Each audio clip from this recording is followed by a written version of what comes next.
Edward is such a wonderful character because he's so wise and experienced. He's been around since the beginning. He has all this wisdom to where he's basically the Mr. Rogers and the Uncle Ira of the main cast.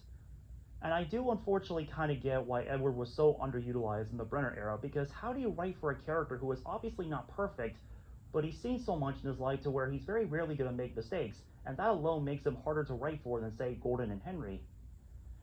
However, there's a very easy solution to this writing problem, and I find it genuinely shocking that the writers in all eras of the show never did this. Just explore Edward's dynamic with characters like Thomas, Percy, Henry, and Emily, and they could have even had Edward be the main character that Emily interacts with in the Hit era, an old, wise, and kind father figure to her. Or they could have had episodes where characters like Spencer, Diesel, and the Ironworks twins, aka Ari and Bird, characters who never grow or change, be rude to Edward to cause him conflict, or have episodes where Edward has to be a hero and rescue somebody. The best example that I can refer to is OJ from Tugs, because think about it.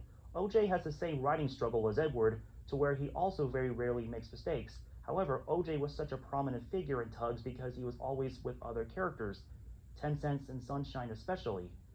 I genuinely do not understand why the writers in Thomas never did what I just said for Edward, and I do firmly believe that in the alternate timeline where Percy is female instead of male, but still have her be named Percy, then the writers would have done what I just said in all eras of the show, with the exception of the Sheriff Miller era and the Bwubba era for very obvious reasons. And they would not have struggled with Edward as badly as they did in this timeline, and he would have been a much more prominent main character. But going back to why Edward is one of my favorite characters and one of the best characters in the franchise, he's one of my favorite characters because, I mean, as a kid, one of my favorite episodes in the classic series and even to this day is Old Iron.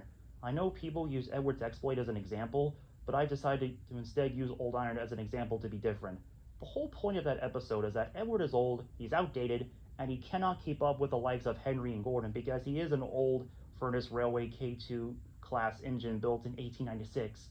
But if push comes to shove and Edward is put in an extremely dangerous and life-threatening situation, and you put him to the test, then he does not give up and always pushes through no matter what. That's Edward's character. No matter how dire or dangerous the situation is, he will always push himself and never give up. That's the whole point of Old Iron. Edward was in an extremely dangerous situation in that episode.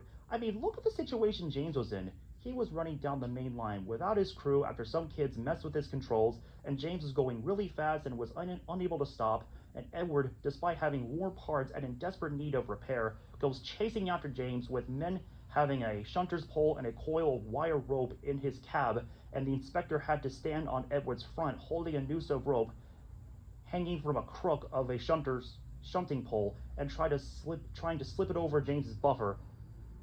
Edward was like in the most dangerous situation ever, but it did not matter. He still never gave up. He was able to save James and was heroic. That's Edward's character, and that's why Edward is such a beloved legend. I'll be honest, when I was a teenager, I was genuinely angry and upset when Battelle and E. McGue wrote Edward and Henry off the main cast, and that still angers me to this day.